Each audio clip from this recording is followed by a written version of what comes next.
The Age of Innocence by Edith Wharton. Book 2, Chapter 27. Wall Street the next day had more reassuring reports of Beaufort's situation. They were not definite, but they were hopeful. It was generally understood that he could call on powerful influences in case of emergency, and that he had done so with success. And that evening, when Mrs. Beaufort appeared at the opera wearing her old smile and a new emerald necklace, society drew a breath of relief. New York was inexorable in its condemnation of business irregularities. So far there had been no exception to its tacit rule that those who broke the law of probity must pay, and every one was aware that even Beaufort and Beaufort's wife would be offered up unflinchingly to this principle. But to be obliged to offer them up would be not only painful but inconvenient.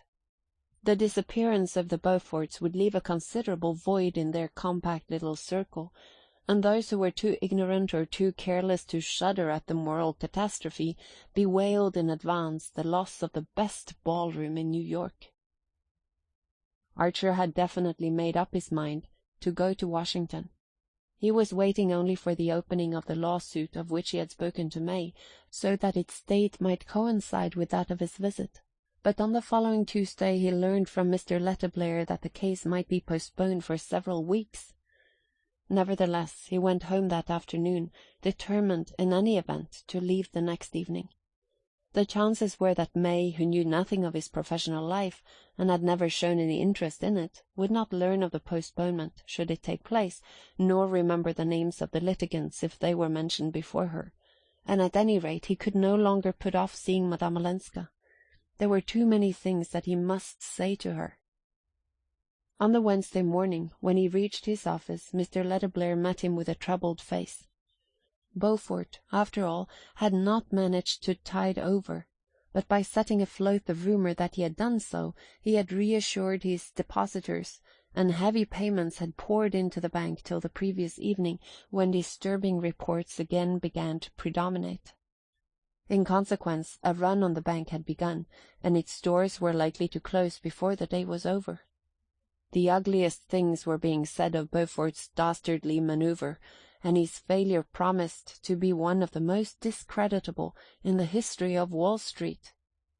The extent of the calamity left Mr. Letterblair white and incapacitated. "I've seen bad things in my time, but nothing as bad as this. Everybody we know will be hit, one way or another. And what will be done about Mrs. Beaufort? What can be done about her? I pity Mrs. Manson Mingott as much as anybody. Coming at her age, there is no knowing what effect this affair may have on her. She always believed in Beaufort. She made a friend of him.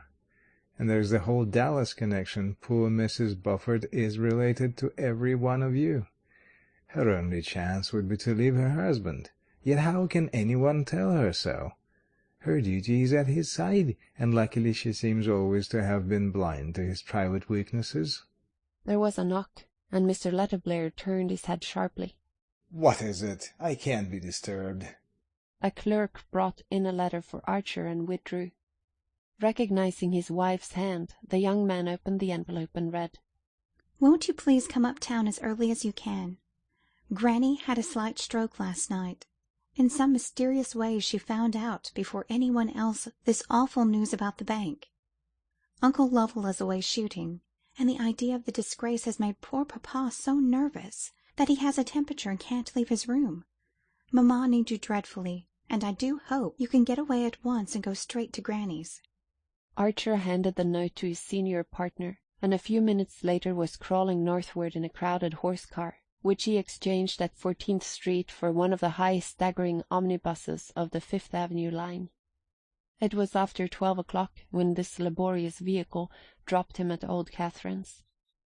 The sitting-room window on the ground floor, where she usually throned, was tenanted by the inadequate figure of her daughter, Mrs. Welland, who signed a haggard welcome as she caught sight of Archer, and at the door he was met by May. The hall wore the unnatural appearance peculiar to well-kept houses suddenly invaded by illness. Wraps and furs lay in heaps on the chairs, a doctor's bag and overcoat were on the table, and beside them letters and cards had already piled up, unheeded. May looked pale but smiling. Dr. Bencomb, who had just come for the second time, took a more hopeful view, and Mrs. Mingott's dauntless determination to live and get well was already having an effect on her family. May led Archer into the old lady's sitting-room, where the sliding doors opening into the bedroom had been drawn shut, and the heavy yellow damask portieres dropped over them, and here Mrs. Welland communicated to him in horrified undertones the details of the catastrophe. It appeared that the evening before something dreadful and mysterious had happened. At about 8 o'clock, just after Mrs. Mingott had finished the game of solitaire that she always played after dinner, the doorbell had rung, and a lady so thickly veiled that the servants did not immediately recognize her had asked to be received. The butler, hearing a familiar voice, had thrown open the sitting-room door, announcing, "Mrs. Julius Beaufort," and had then closed it again on the two ladies. They must have been together, he thought, about an hour. When Mrs. Mingott's bell rang, Mrs. Beaufort had already slipped away unseen, and the old lady, white and vast and terrible, sat alone in her great chair, and signed to the butler to help her into her room. She seemed at that time, though obviously distressed, in complete control of her body and brain. The mulatto maid put her to bed, brought her a cup of tea as usual, laid everything straight in the room, and went away. But at 3 in the morning the bell rang again, and the two servants, hastening in at this unwonted summons, for old Catherine usually slept like a baby, had found their mistress sitting up against her pillows with a crooked smile on her face, and one little hand hanging limp from its huge arm. The stroke had clearly been a slight one, for she was able to articulate and to make her wishes known, and soon after the doctor's first visit she had begun to regain control of her facial muscles. But the alarm had been great, and proportionately great was the indignation when it was gathered from Mrs. Mingott's fragmentary phrases that Regina Beaufort had come to ask her, incredible effrontery, to back up her husband, see them through, not to desert them, as she called it, in fact, to induce the whole family to cover and condone their monstrous dishonour. I said to her, "Honour's always been honour, and honesty in Manson Mingott's house, and will be till I'm carried out of it feet first." The old woman had stammered into her daughter's ear, in the thick voice of the partly paralyzed. And when she said, "But my name, Auntie, is Regina Dallas," I said, "It was Beaufort when he covered you with jewels, and it's got to stay Beaufort now that he's covered you with shame." So much, with tears and gasps of horror, Mrs. Welland imparted, blanched and demolished by the unwonted obligation of having at last to fix her eyes on the unpleasant and the discreditable. "If only I could keep it from your father-in-law. He always says—" "Augusta, for pity's sake, don't destroy my last illusions." "And how am I to prevent his knowing these horrors?" the poor lady wailed. "After all, mamma, he won't have seen them," her daughter suggested, and Mrs. Welland sighed. "Ah, no. Thank heaven he's safe in bed. And Dr. Bencomb has promised to keep him there till poor mamma is better and Regina has been got away somewhere." Archer had seated himself near the window and was gazing out blankly at the deserted thoroughfare. It was evident that he had been summoned rather for the moral support of the stricken ladies than because of any specific aid that he could render. Mr. Lovell Mingott had been telegraphed for, and messages were being dispatched by hand to the members of the family living in New York, and meanwhile there was nothing to do but to discuss in hushed tones the consequences of Beaufort's dishonour and of his wife's unjustifiable action. Mrs. Lovell Mingott, who had been in another room writing notes, presently reappeared and added her voice to the discussion. In their day, the elder ladies agreed, the wife of a man who had done anything disgraceful in business had only one idea, to efface herself, to disappear with him. "There was the case of poor Grandmamma Spicer, your great-grandmother, May. Of course," Mrs. Welland hastened to add, Your great-grandfather's money difficulties were private, losses at cards, or signing a note for somebody. I never quite knew, because Mamma would never speak of it. But she was brought up in the country, because her mother had to leave New York after the disgrace, whatever it was. They lived up the Hudson alone, winter and summer, till Mamma was 16. It would never have occurred to Grandmamma Spicer to ask the family to countenance her, as I understand Regina calls it, though a private disgrace is nothing compared to the scandal of ruining hundreds of innocent people. Yes, it would be more becoming in Regina to hide her own countenance than to talk about other people's. Mrs. Lovell Mingott agreed. I understand that the emerald necklace she wore at the opera last Friday had been sent on approval from Ball and Black's in the afternoon. I wonder if they'll ever get it back. Archer listened unmoved to the relentless chorus. The idea of absolute financial probity as the first law of a gentleman's code was too deeply ingrained in him for sentimental considerations to weaken it. An adventurer like Lemuel Struthers might build up the millions of his shoe polish on any number of shady dealings, but unblemished honesty was the noblesse oblige of old financial New York. Nor did Mrs. Beaufort's fate greatly move Archer.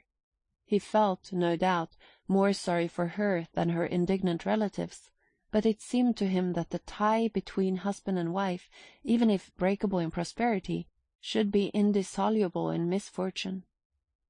As Mr. Letterblair had said, a wife's place was at her husband's side when he was in trouble, but society's place was not at his side, and Mrs. Beaufort's cool assumption that it was seemed almost to make her his accomplice. The mere idea of a woman's appealing to her family to screen her husband's business dishonor was inadmissible, since it was the one thing that the family, as an institution, could not do. The mulatto maid called Mrs. Lovell Mingott into the hall, and the latter came back in a moment with a frowning brow. She wants me to telegraph for Ellen Olenska. I had written to Ellen, of course, and to Medora, but now it seems that's not enough. I'm to telegraph to her immediately, and to tell her that she's to come alone. The announcement was received in silence. Mrs. Welland sighed resignedly, and May rose from her seat and went to gather up some newspapers that had been scattered on the floor.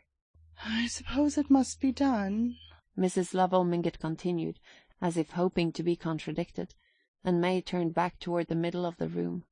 Of course it must be done, she said. Granny knows what she wants, and we must carry out all her wishes. Shall I write the telegram for you, Auntie?